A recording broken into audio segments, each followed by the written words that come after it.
I will send a link to the recording to everybody who registered. And Bill, are you on the, okay, great.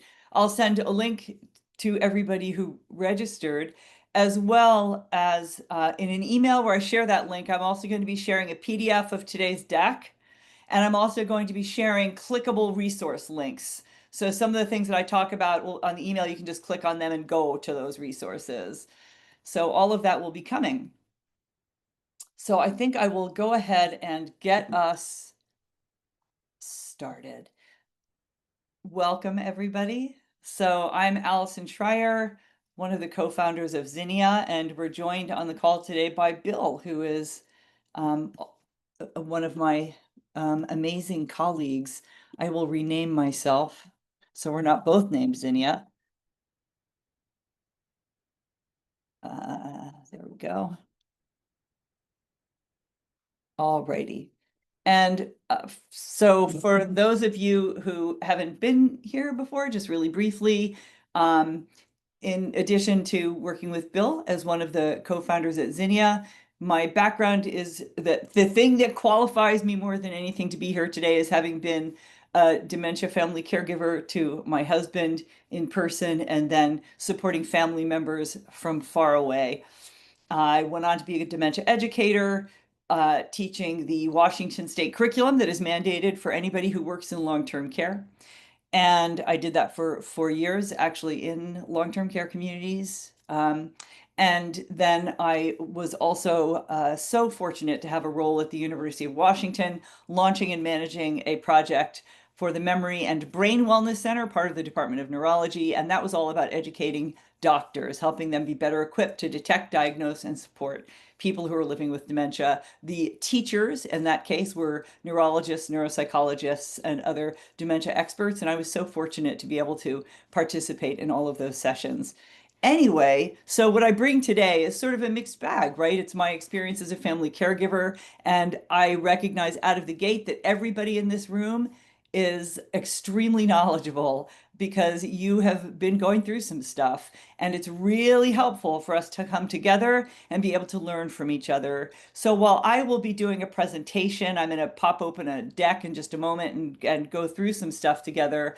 I really do rely upon each of you to be able to support each other, because at the end we will open it up to questions, and I love to have feedback from people who have been there, done that, and are able to share what has worked well for them. So I will go ahead and share my screen and get us going. So if I make this happen. And am I correct that you now see my slide on the screen that says Zinnia? Hey, Janet and Sue. I see Sue nodding. Okay, you guys see it. Okay, cool. All right. So thank you for being here today. And I'm going to say continue to share. Okay. Oopsie. There's a little something new that I haven't seen before on my screen, but I think it's good. So you guys see the full screen. I'm going to keep going. So dementia stages and corresponding changes in care is today's topic. The learning objectives for today. I want to make sure that we're all familiar with some of the most commonly used scales to identify where somebody is in their disease progression. We'll chat about why these scales exist, how they're used, and also talk about some of the challenges with when we get rigid about labels. I'm going to introduce you to Teepa Snow's gems. And if you would pop into the chat, whether that's something that you're already familiar with, I would love that. Like, gems, got it, right? So I kind of know how to frame that a little bit. And we'll talk about planning for the future and how caregiving changes as symptoms progress. The other thing that I Hey, would love, Allison, yes. sorry to interrupt. We still see that little square in the middle of the slide, continue to share.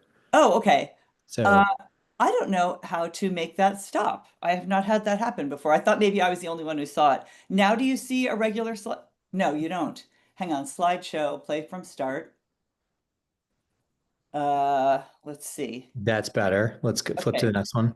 But it's got that little thing on the bottom about slides, right? Correct, but at least there you go. That looks very good. Oh, yeah, thank you for letting Perfect. me know that.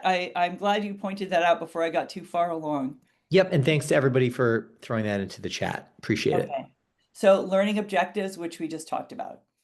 All right, so there are numerous scales that are used to identify where people are in the trajectory. And believe me, when I say numerous, there are a lot of them.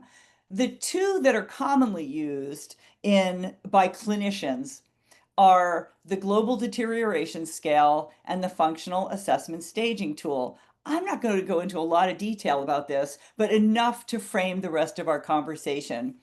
So, a big difference between these two, they both have 7 stages. The Global Deterioration Scale, however, is all about cognitive decline. The Functional Assessment Staging Tool is all about decline in one's ability to do activities of daily living on their own.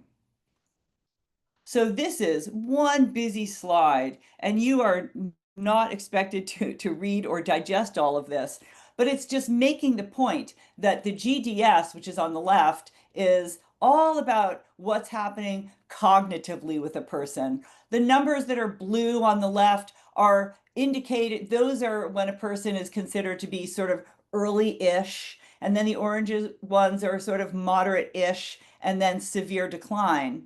And so they are, as you can see, the word cognitive is in all of those labels. On the right is the FAST scale, and it gets into a lot more detail about specific things that people have lost the ability to do.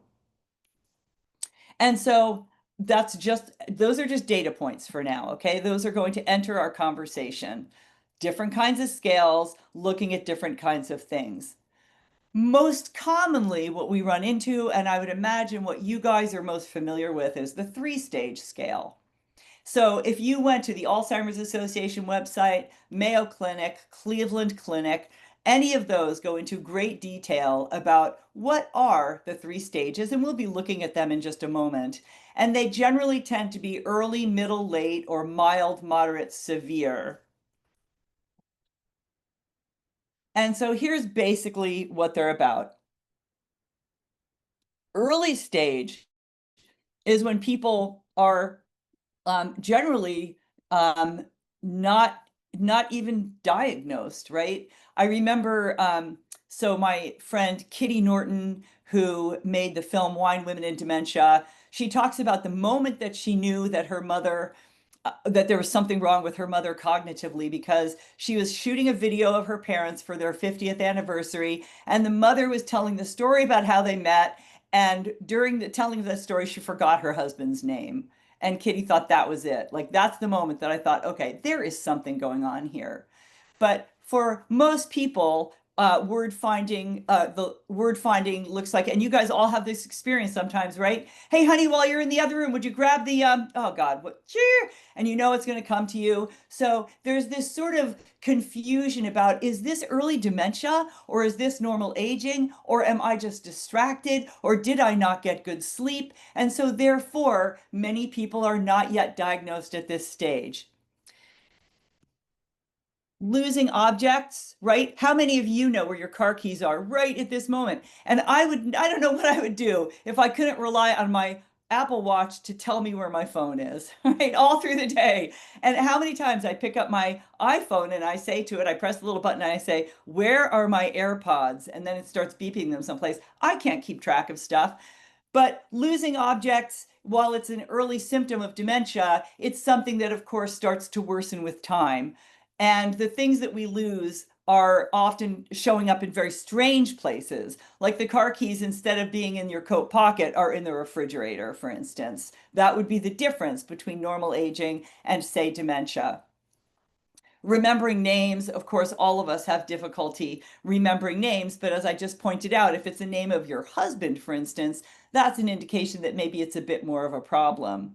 Also, early on, people lose that ability to plan or organize. And I think that most of us have probably seen this in the loved ones that we support, that they may have an idea of something that they're going to accomplish, but they just can't seem to put all of the pieces together. Middle stage is probably when more people get a diagnosis. And you can imagine that middle stage is probably the longest in duration of this three stages.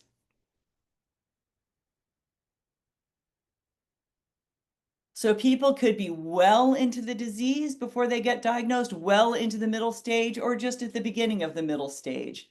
So people lose track of what year or what season is it. And what I would add there is that it's not just, is this autumn or is this spring or is this 2025? It's that it's also about the seasons of life. People who suddenly are behaving as though they actually are in another time of their life. And what's curious is it's not that people are like, well, my dad, man, he's firmly planted in 1962, and we're expecting that he'll be in 1958 any day now. That's not the way that it works. It's that people kind of drift back. Their reality is that they're in a different place. And they sort of conflate what's from that era and what's from this era. And they bring some of those things back. They might be talking about something that an object that belonged to them back then, or a person who they're speaking about as though it's the present, even though they know that they're here with you and they're now with you. There's a part of them that is still picking up details from a previous time in life.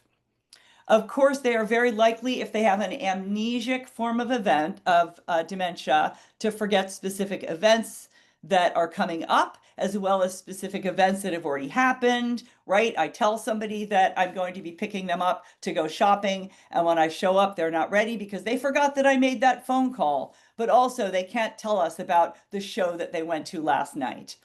They can't necessarily recall personal information. And so what does that mean? It means that if they run into a problem and somebody says, well, I can bring you home, where do you live? They will likely not be able to answer that question. And so how am I going to support them with some of these things? Well, if they're forgetting events, I'm not going to reprimand them and say, I can't believe you don't remember that, right? I never, ever want to shame somebody and make them feel bad about themselves.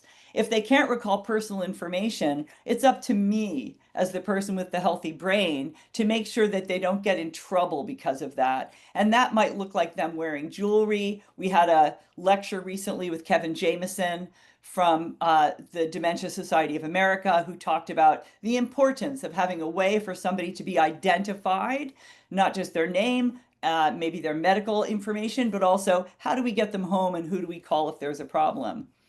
Of course, changes in mood and personality. Well, sometimes we actually see that in the early stage, not in the middle stage, especially if it's a frontal lobe dementia. People in the middle stages might start becoming suspicious and compulsive. Where did you put my purse? Where did you put my purse? I know that my purse was sitting right here. Where did you put it? And the answer is, I didn't touch their purse, right? That's the reality answer. I didn't touch their purse. But it's not okay for me to say to them, I didn't touch your purse. You're the one who keeps putting it places. Because then what's going to happen is that we're going to get into an argument about where their purse is, where instead, what I might do when somebody is in that middle stage and they accuse me of having taken their purse, I might say, wow, you can't find your purse. You know what? I wish I knew where it was, but boy, oh boy, would you mind if I helped you look for it? And if they insist that I took it, I can say, boy, I have no recollection of having taken it. But you know what? Your purse is missing. Let's fix that problem. I am here to help you. I'm going to solve that problem with you. This is where people might do things like call the police because there's a strange woman in my bed, when the strange woman in their bed is actually their wife. This is where they might start having day and night confusion, which is so, so hard for the caregivers who are up all night with a person who insists that they need to get dressed and go to work when it's 3 o'clock in the morning. And as caregivers, how do we support people in that situation? Little plug for Zinnia TV. We do have videos like our good night video and our good morning video that help establish time of day. We do our best to have a routine from the moment that we wake up until the moment that we go to bed. And maybe the routine is that when we get up in the morning, the first thing that we do is we look out the window, we stand by the window and do a little bit of stretching. We celebrate the fact that it's morning. Maybe at nighttime, we always read a book for a little while. We always listen to some music. We always light a candle together. I wouldn't leave a person with a candle. And we just sort of have this quiet, soft light that we look at for a little while. I want to try my best to have day and night be very, very different from each other. Bladder and bowel control issues can start happening typically in the middle stage. And this is where people might, for instance, I was visiting my mom recently and she said, oh man, there's this woman who comes in and she keeps insisting that she can't sit in the chairs because the chairs are wet. And I keep telling her the chairs aren't wet. The chairs aren't wet. And I said, well, I wonder if it's that her briefs are wet. I mean, maybe there's something else that's wet and that's what's going on. So it's an invitation to get curious in those kinds of situations.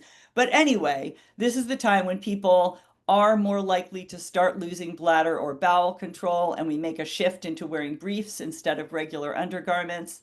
People wearing the wrong clothes. It might not be their clothes. It might be the clothes that are inappropriate for the weather. This is where people are starting to wander, if that is something that is part of who they are. Not everybody does.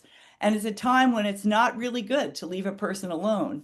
So think about that. This is the longest period of time, and it could be years, multiple years, that a person is in the middle stage, and it's the time when it's really not good to leave them alone. So the caregiving burden starts feeling heavier and heavier and heavier because I am not doing the things that I used to do because it's not okay for me to leave the person by themselves. Late stage, this is where the body is starting to break down because we all know that dementia affects the brain and that results in cognitive change and affects my way of being in the world. But eventually, the parts of the brain that govern my physicality stop working as well. So people lose the ability to swallow. They have difficulty walking. They lose a sense of what is around them. They become more infection prone because their body can't fight things off. Also, they're more likely to get um, dehydrated because of the fact that it is more difficult to drink. And so therefore they're taking in less water. So therefore they start getting UTIs, and UTIs are really, really difficult. And this is where not only do they need to not be left alone, they might require 24-hour assistance with every single thing that they do. So that's basically what we're talking about with these early, middle, and late stages. And people often straddle them. Like it's not that somebody, oh man, I'll never forget this day. It's the day that my husband switched from early stage to middle stage, or from middle stage to late stage. People will have bits and pieces of these so that it becomes hard to solidly identify somebody as being early or middle stage. And that's where some of those other scales that we looked at start having more gray areas that they're defining as she's a 6E instead of a 6D, for instance. There is still this tendency to lose skills over time.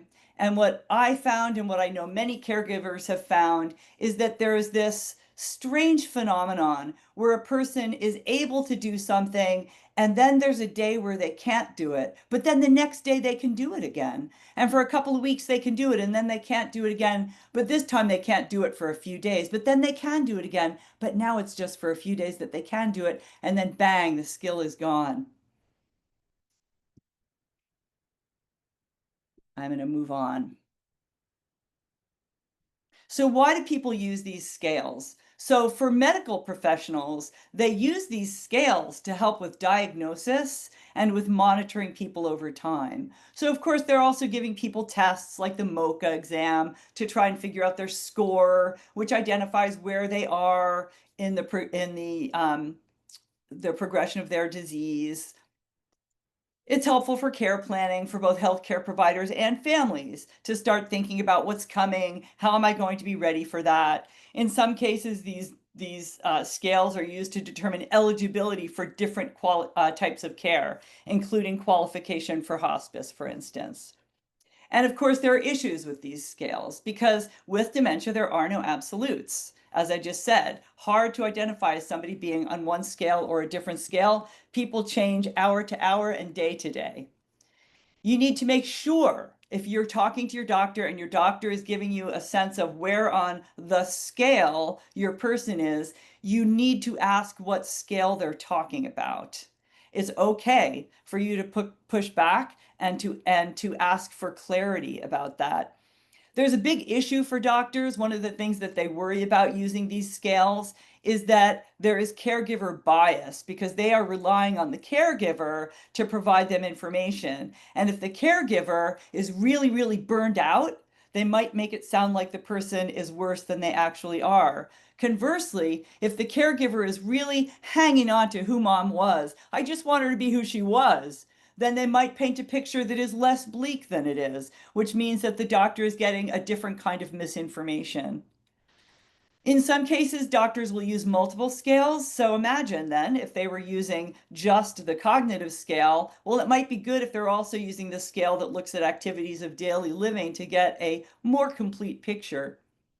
And there are other kinds of bias factors with all of this stuff, like a person's IQ, their education level, what kind of job did they have, and then there are cultural issues, cultural differences that that land somebody in a place that they don't really belong in terms of the scale.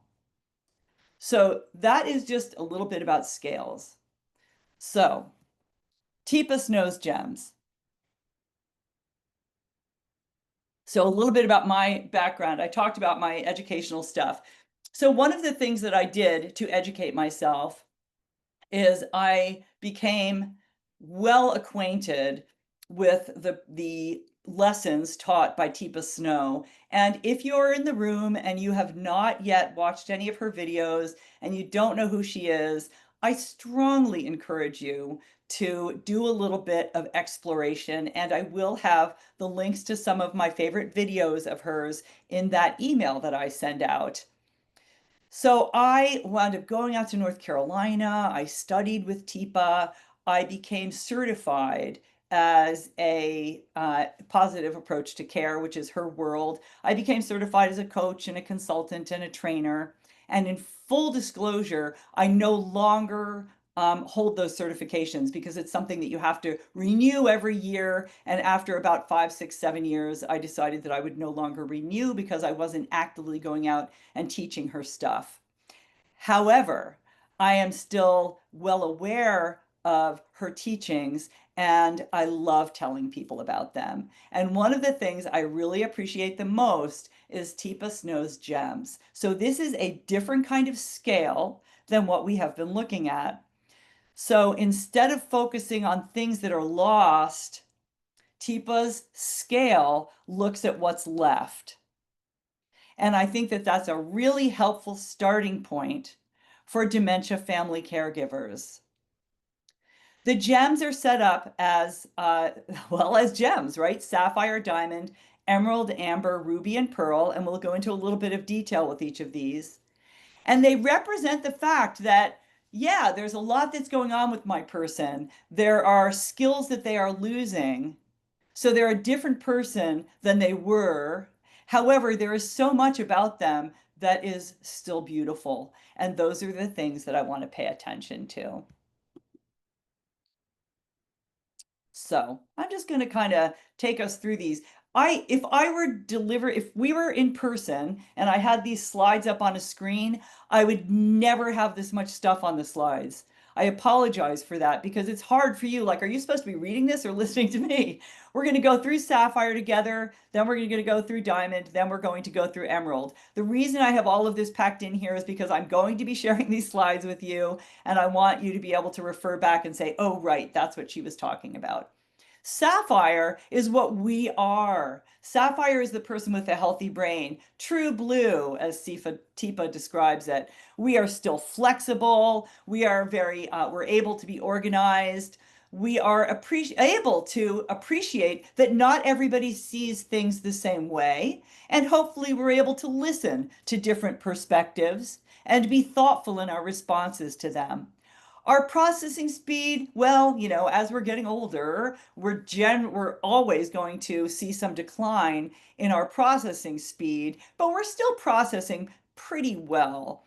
We're still very capable of doing transitions. When it is time for me to get up in the morning, I hop out of bed and I run downstairs. When I need to go to the library, I go get in the car and I drive to the library. People who are living with dementia have a much more difficult time with transitions because they need to think about every single thing that they do, and it's exhausting. Getting out of bed requires me sitting up in bed and thinking about the fact that I'm going to put my feet on the floor and my feet are cold. So now I need to think about where are my slippers, right? It can just become fairly exhausting. So, anyway, we are sapphires. Diamond is what would translate as early stage in some of these other scales. And it is not uncommon that people are not diagnosed yet when they're a diamond.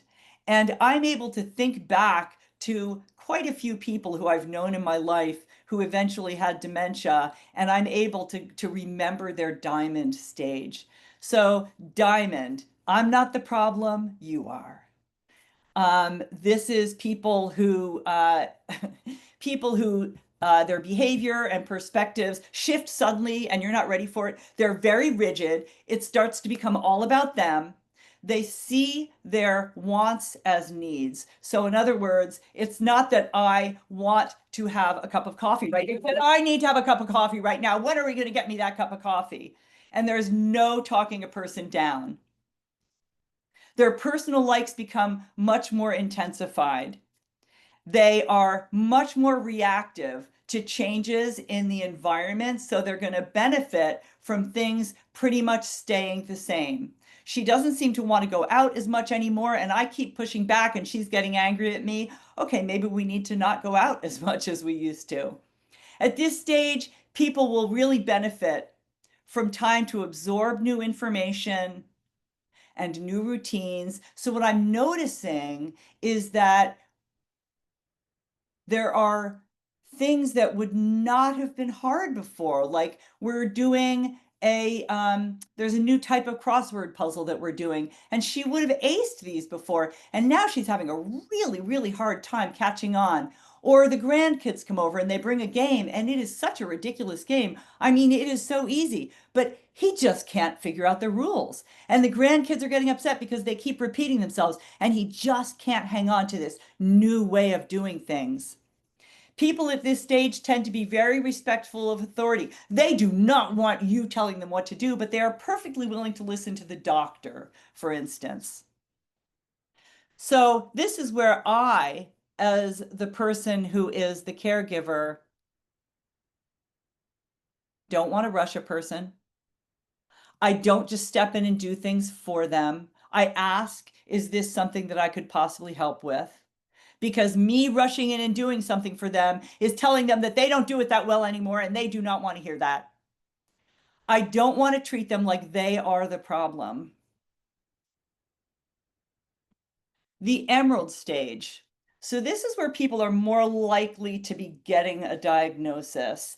And this and the next stage, the amber stage, would be starting to move into middle stage dementia. And it is the time, just as with that 3-box scale, where it is the most taxing on the caregiver.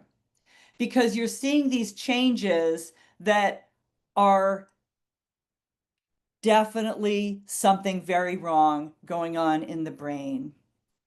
People in the emerald stage, it's not unusual for them to be on the go. They're ready to do things. They want to do things, but sometimes they can't because they believe that they are perfectly able and that they are perfectly independent, but yet they're not really able to do things the way that they used to. And it's incredibly frustrating for them. I remember my husband with his iPhone and with his iPod, remember those, trying to get his music sorted out. And it was just so hard to him to accept the fact that this is hard for me now. Even something like riding a bicycle. I remember well the day that he threw down his bicycle in disgust and he said, "My bicycle doesn't work anymore," which was really that his body wasn't able to ride a bicycle anymore. That would have been during this stage. People tend to have moments of clarity where they really seem like they're okay. And for many caregivers, we really hang on to these. We really think that, oh, you know what? It's not as bad as I thought it was. And then a couple of days go by and it is as bad as I thought it was.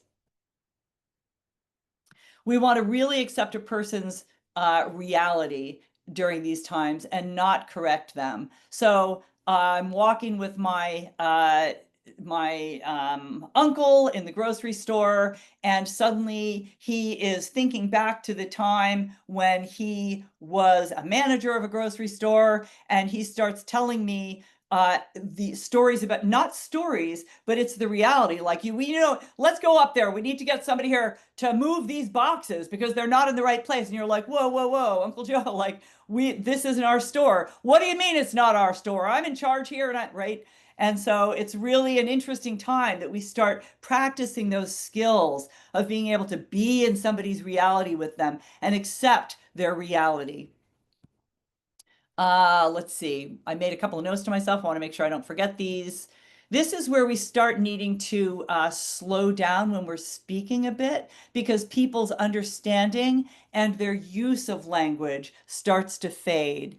And so I want to be acutely aware of the fact that in order for someone to understand me, I don't want to use baby talk. I don't want to speak to them as though they are stupid, certainly, but I want to make sure that I use fewer words and that I slow down so that they're able to understand me. And so the question you guys might be asking yourselves, yeah, but how do I know that they're in the emerald stage and that that's what's starting to happen? Well, you'll know because you ask a question and they get upset or they don't seem to understand you. And so we get curious and we think about, okay, what's going on here? Is it because of the fact that maybe I was speaking a little bit too quickly? So people can lose a sense of time and their place situation won't always match reality, which is what I was just talking about with that grocery store example. People might have strong emotional responses here, fear, desire, and I want to point something out here. So I saw an amazing image one time that was a scan of the same person's brain over time.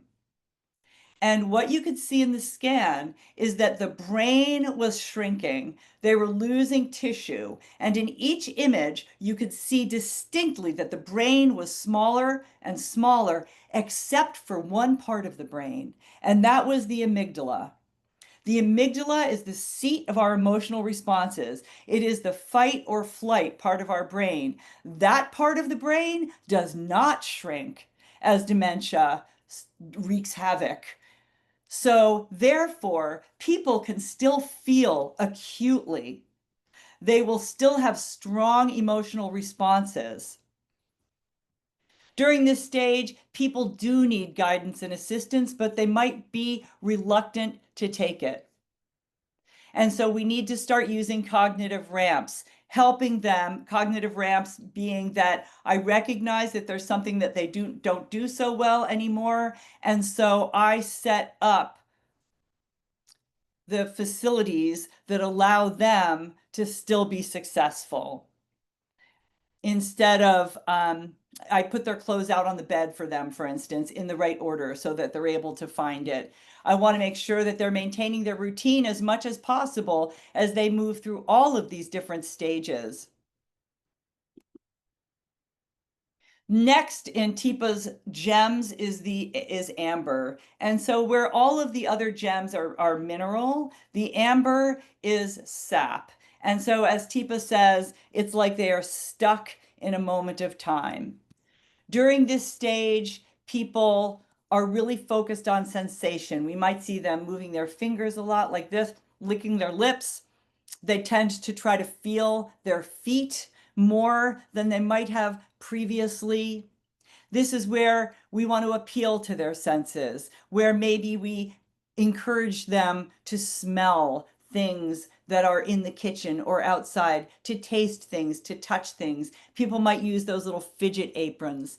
This is where we need to really make sure that the household is safe. Again, going back to Kevin Jamison's talk, because at this point, people don't have any safety awareness. They are just kind of moving along through the world, unaware of what danger might possibly be in their wake or in their path, right? Visual abilities become more limited and they are not able to focus on the whole. Instead, they start paying attention to little parts. This is where they might do things that are very unexpected, leaving the house, showing up at a neighbor's house, showing up in the neighbor's car. They might have periods where they are intensely active. This might be, as with Emerald, a time when they are very, very repetitive. Here it might be repetitive action, touching something, hitting something, pounding on something. Whereas the previous stage, Emerald, might be where they are starting to ask repetitive questions all of the time. They may refuse or feel threatened by care, which is why I really need to slow down. Somebody who has been fine showering forever is now suddenly afraid to shower. And so this is where I need to take that very seriously and not try to force it. This is where maybe we use wipes for the body instead of putting somebody into the shower on a daily basis. It might be where we start by just washing their feet, and then maybe the next day we can wash a little bit more of them. Zinnia, again, little plug for Zinnia videos. The ADL videos can be really helpful with this. The next of Teepa's gems is the ruby gem. And the ruby is somebody who is starting to maybe make sounds, repetitive sounds. Ba ba ba ba ba ba ba ba ba ma ma ma ma. Important to recognize that at this stage, people still have rhythm. So they may not speak very often, yet miraculously, they still know the words to songs. So we sing with them, we pray to them, we hum with them, we dance with them. We try to do things that tap into that part of their being that is still working. Their fine motor skills tend to really kind of vanish at this point, while their gross motor skills tend to still be intact. And so this might be a time when we start using a hand under hand method to help them eat, to help them wash their face, to help them brush their hair, to help them get dressed. Because as with every stage, we want people to do as much as they can for themselves, even though they are losing skills and even though they might need some support. They're starting to miss subtleties. So even with our facial expressions, I want to make sure that when I'm smiling, I'm really smiling. I want to make sure that if I am hugging them, that I tell them that I love them, that I pull back and I let them see my face and my eyes that are saying, I love you. They're still able to mimic actions or motions. And so we might still be able to do some coaching where we're washing our teeth together, but we need to be ready to step in and help. The pearl is the final gem, and that one is kind of self-explanatory. And so that is where they look like it's pretty obvious that there's a lot going on. The brain is really starting to decline in terms of what they're physically capable of doing. And what TEEP is all about, and what I agree with completely, is the idea that the person is still in there. They are still their essence of themselves. And our job is to try to find ways to get into it. Naomi Feil has there's a great video of Naomi Feil, the mother of validation theory, working with a woman named Gladys Wilson, who is doing repetitive motion. She's mostly nonverbal, and she is able to get Gladys Wilson to sing with her. They connect through music, and it's absolutely beautiful. This is where people might recognize familiar voices, faces, but they cannot put a name to it. Largely nonverbal at this point. They're very, very slow to process information, and so we need to go so slowly and simplify. This is where we don't just jump in and start doing things to people, where we always connect first. And that connection simply looks like me getting at eye level, making eye contact with them, holding up my hand, saying, hey, I'm here. It's so good to be here with you. And then touch their hand, maybe move up their arm, maybe rub their shoulder, and then we start brushing their hair, for instance. The body changes are pretty profound at this point. This is where people start losing weight. Oftentimes they're immobile, but not everybody is that way. And then, of course, this is where we also see people lose the ability to do things like swallowing, and then even moving and even breathing is difficult. And so we are learning the art of letting go, but we are not giving up on the person. So, how do we care for people through these progressions? So, one is acceptance. This is a progressive disease, but it's important for us to remember that our loved one is really on their own path. And they're so lucky to have us, and we're doing our best to support them. But it's really important to take care of ourselves as well. Because especially as we move through those middle stages where they're losing skills, where they want to do things on their own and they're unable to do them on their own, and we're getting into some issues, I really need to be able to step back and take care of myself. A very dear family friend who I knew through my husband, he was sort of like my husband's surrogate father. He watched how I was being impacted by my role as a caregiver, and he said, I just need to say, you cannot throw yourself on his funeral pyre. And it sounds incredibly harsh, but at the same time, it was good for me to hear that my husband was the one who had a disease that was ultimately going to take his life. And that was the journey that he was on. And that it wouldn't work for me to completely wipe myself out. And then we're both gone at the end. One of the things that we really need to hang on to as our loved ones are progressing through dementia is that this right now, this moment is a moment. And the next moment is a moment. This is a time when we really need to be present. You can prepare for the future, but you don't want to dwell on it. I think it is great to have a sense of what's coming, but that's not where I'm going to spend my time. I need to spend my time right now. So we need to revel in the things that we can still do together right now, appreciate them, take pictures, make videos.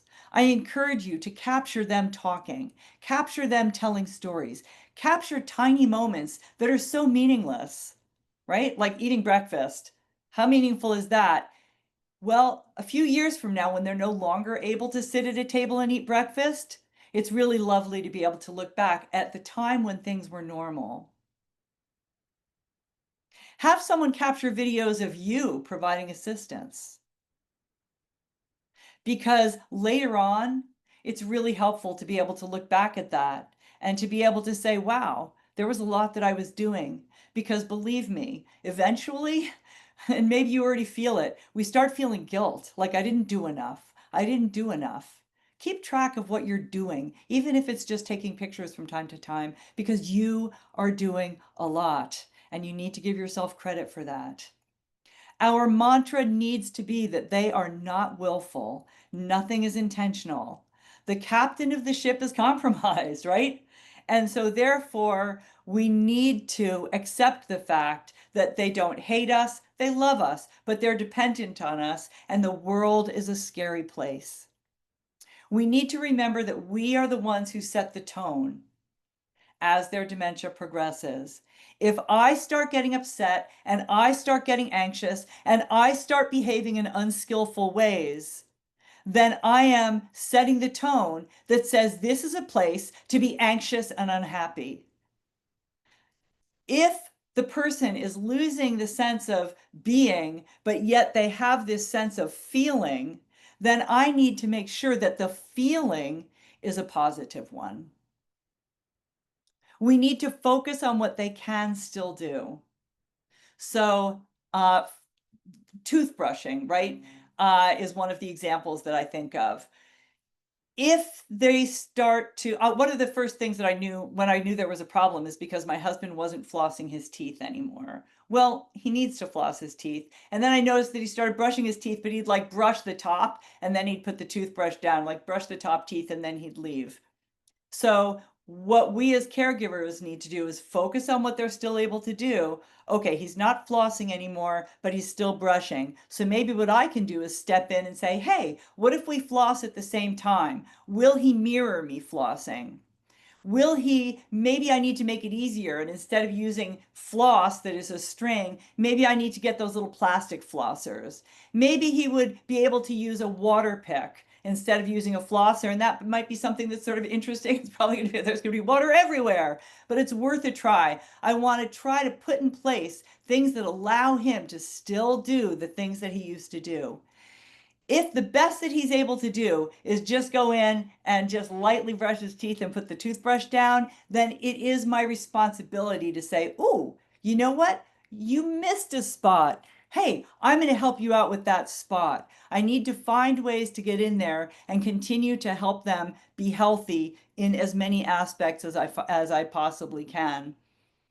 I made a little note to myself here. Oh, maintain routine and opportunities for success.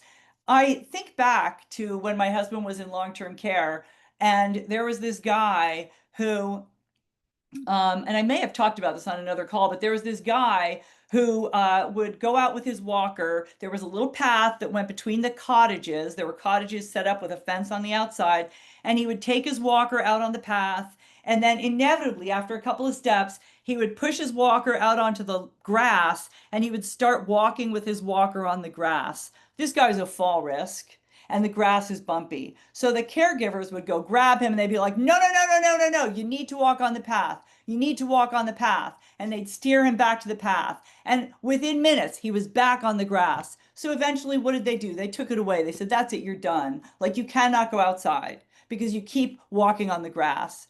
They talked to his family and they said, because the family was like, why isn't he going outside? And they said, because it's a problem. He takes his walker and he starts walking across the lawn. And they said, you know what? One of the things that my dad was absolutely crazy about, like it was his passion, was mowing the lawn. I think that what's happening is that he is looking at his walker as a lawnmower and he's trying to mow the grass. So what we need to do is instead of taking it away, we need to have somebody walk beside him. Let him walk on the grass and say, wow, the lawn looks great. So as somebody is shifting and changing in the world, we need to be curious about why they're doing that and find ways to allow them to do things that they still perceive as being part of their routine. Cope ahead. Cope ahead. So it used to be that when you were going out to the wine bar, you would just say, "Hey, honey, let's go check out the wine bar." And you hop into the car, you drive to the wine bar, you have a glass of wine, you go home. I remember when my husband was fairly compromised and I took him to the wine bar that we used to love when everything was operating as it should. We had not been there in years, but I knew that he would enjoy a trip to the wine bar. Well, I was completely wrong. It was loud. There were too many people talking. It was crowded. It was chaotic. It was a bad scene. I'm just saying, I wasn't coping ahead terribly well. It was a bad scene. And at one point, I was like, okay, you know what? We're just done. I'm just going to pay the bill. And so I went to pay the bill, and my husband started walking away. And I said, wait, wait, wait. Too late. He went into the restroom. And I ran to the restroom door and I knew what was going to happen. The door was locked and I listened as I heard him urinating on the floor. Ah, my God. Okay, so I got him out of the bathroom finally. I got some rolls of paper towel. I washed the floor, kept him in the bathroom with me. We went out to the car and he wouldn't get in the car. He said, I don't want to. No, no, no. And what I realized upon closer inspection was that he had pooped, and so in his pants. However, here's my cope ahead story. I always had a box in the car where I had latex gloves, I had wipies, I had a spare brief, I had a change of clothes, and I had a shirt. And so I was able to put on a glove and take care of the situation instantly. So if you know that things are starting to change, think about how do I need to plan accordingly, and always keep your sense of humor. You need to be honest with yourself. Dr. Barry Jacobs really emphasizes this, and he's one of my favorite mentors. And he says it's not just about what you're willing to do, it's about what are you able to do as the person declines. There is a woman who I is part of a little local support group that I do, and she has been just got back from surgery to fix her back. Her husband was a much bigger guy than she was, but she was proud and she loved him and she was committed to taking care of him, and it wrecked her back. So, what are you actually able to do? I have this video of me coming downstairs with my husband and trying to make sure that he doesn't fall. That's not the way to do it. We need to be honest with ourselves. And sometimes it takes support groups to help us, as well as a truth teller. And my truth teller is somebody who I am connected with, who I have said, if you notice me changing as a result of this, please help me because I might not be able to see it. Support groups, I cannot say enough about it, where you get to actually chat with people and find out what they're dealing with. So we want to think about when it is time to bring in outside care. And that is that you are finding it harder and harder to be patient. You are becoming increasingly irritated with the person. Maybe it's time to bring in outside care because you're not able to be your best, most skilled self. This is also time for you to revisit your own skills about how to communicate with a person with dementia, because much of the time, as the person's dementia is progressing and we're finding ourselves less and less able to communicate and connect, and there's more arguing and more problems, there's a very good chance that the problem is actually us.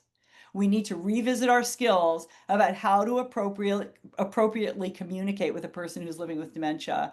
Just another little Zinnia plug. We do have a whole channel of caregiver education videos about specific ways to support a person who's living with dementia. When is it time to consider care outside of the home? Teepa Snow asks the question, do you still like the person that you care for? And people are quick to say, well, I love her. I mean, I've been married to her for 46 years. I love her. Yeah, but do you still like her? No, I don't like her very much anymore. Sometimes I wish she was just gone. I'm not getting any sleep. I haven't gotten sleep for months.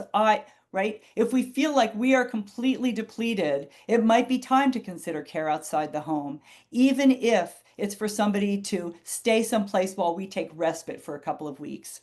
Important to know when to bring in a palliative care team, which is something that people usually do way too late. I would say that in mid-stage dementia, we want to be talking with a palliative care team. Talk to your doctor, and say, who will we work with when I want to meet with some people who are palliative care people who can help me make sure that we are doing the best job we can to keep the person I'm supporting as comfortable as possible. This isn't something that we do when we think a person is dying. It's something that we do earlier on when they're starting to lose skills and they might not be able to tell us that they're in pain. They might not even be able to show us that they're in pain. We need to bring in palliative care. Consider hospice. Know about the options in your area. One of the best things we ever did was go on hospice, and I wish that we had done it sooner because it meant that suddenly there was a team of people who were all taking care of my husband. There were people coming on a regular basis to provide him the kind of care that I was unable to provide. And I can't say this emphatically enough that I wish that earlier in the progression I had gotten curious about how you help someone die. And it is a place that I did not want to go. I just didn't want to. But when the time came that my husband was dying, I was really unprepared. I didn't understand my role. I thought, oh, well, we just hand this off to hospice and I'm done. I wish I had done some research. I wish I had watched some videos. There are death doulas who help with this kind of thing. So and it's maybe even something to do when you feel like you're years away from that, when you're not going to be traumatized by it, because that's something that's way off in the future. But at least you know you have skills for when the time becomes important. Again, let's keep celebrating the good. And these are the resources that I will share in an email, and I will stop there. I took longer than I thought I was going to. So anyway, I'm back. sorry, that was a little bit longer than I anticipated it being, but I would love to open it up. I can stay as long as anybody wants to. If there are specific questions that people would like to talk about, that's what we're here for. And yes, Stephen, so much information. I know maybe a little bit of overload. Okay, I'm just kind of checking the chat. So feel free to raise your hand if there's something you want to say. Wendy, your mom's doctor didn't even want to use the tests. She said they weren't helpful, but when I insisted, she said she would have her nurse do it. I'm on the fence because the question is like, are they beginning, middle, end? What are you going to do with the information? I think that it is a good idea to get an assessment.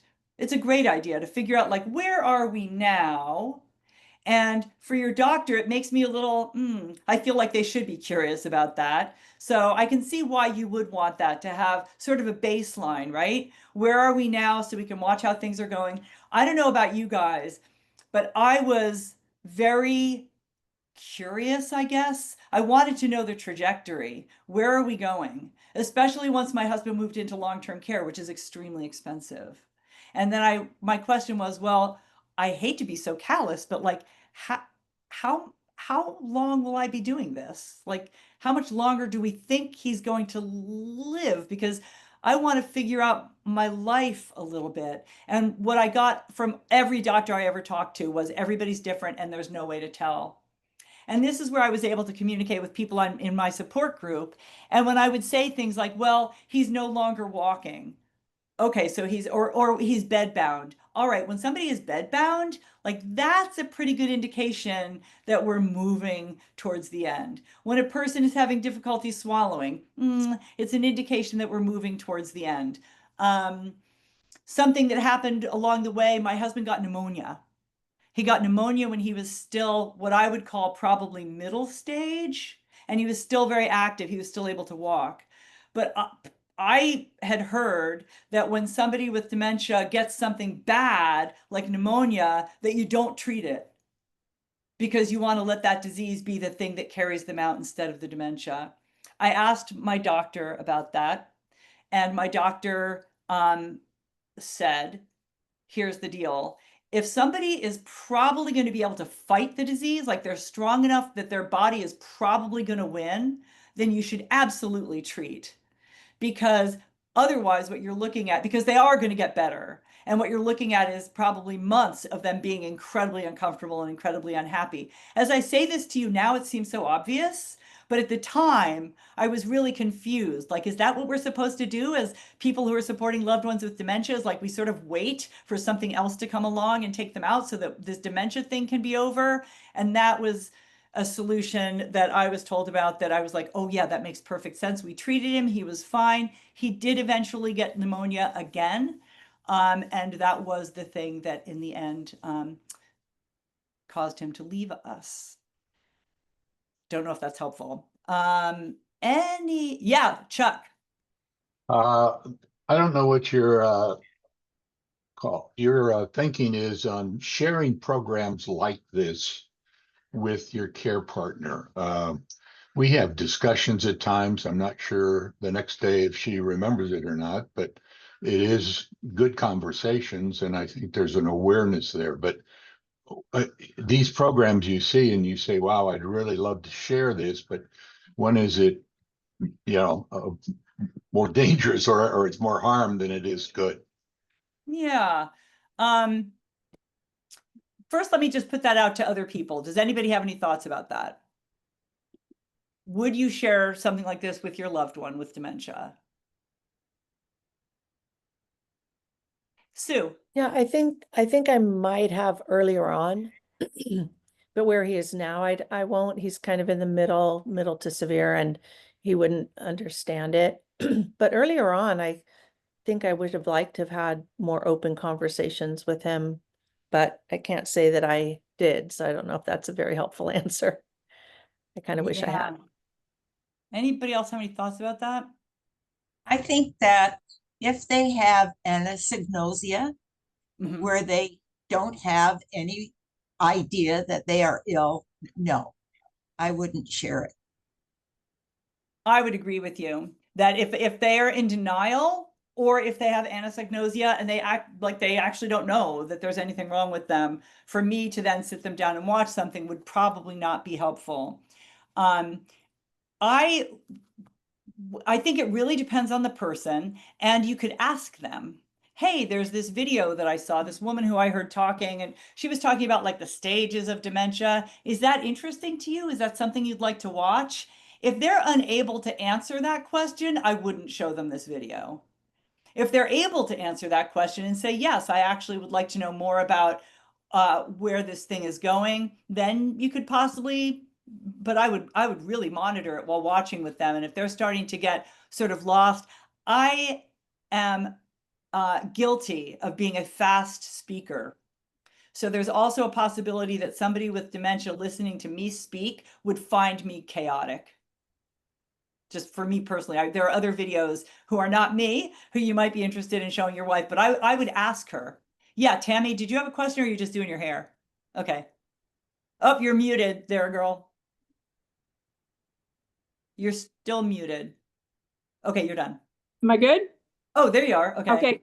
I just want to share this experience that my mom is in the later stage now. And early on, I did not understand this type of snow. And like the diamond stage, emerald stage, she was very angry. And I tried to be calm with her and explain, and she wasn't hearing of it, any of it. But now that she's in the memory care home, just this last week, she's been in there 4 months. I sat with her, held her hands, and said, Mom, this is what our new life is now. We've been given a really bad diagnosis. I said it to her 3 different times, and she was looking with me while holding her hands, talking calmly. And to my surprise, my stepdad shared with me she had a cognitive moment 2 days in a row and said, I'm so sorry I'm putting you through this. But I think early on, terrible idea to talk about it at all. And just this last visit, this last week, she was receptive. So I wish I would have known more about Tipa Snow's diamond emerald stage. There was no talking to her early on. So I think it is your person. That's just all I wanted to share. I'm taking a good day.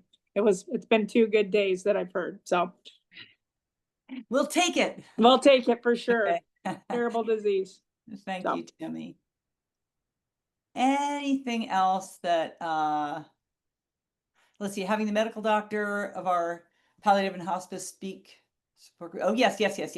I actually reached out. There's a palliative care doc who I just loved, and I asked if she would come speak to us. Oh, yes, Stephen, you had mentioned that. And she's unavailable for health reasons right now, but I think that I'll try to get one. I'll get a palliative care doc to come in and talk about palliative care and hospice, because boy, it's really, really important stuff to know.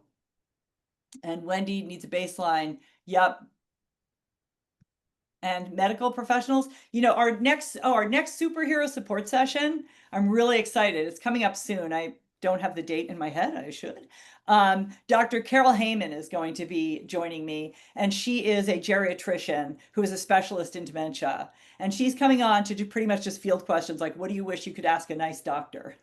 She's super friendly, super open, very honest, and she's going to just be here to just field questions that your own doctor might not be answering to your satisfaction. Yeah. Wow. So Beverly, do you want to talk about what you put in the chat? Or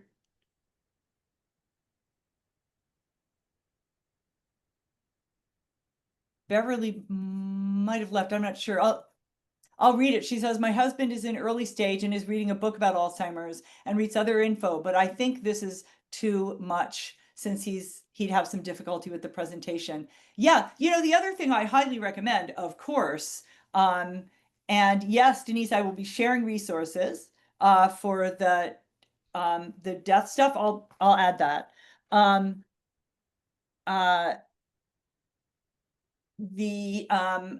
Okay, I don't remember what I was saying. Anybody?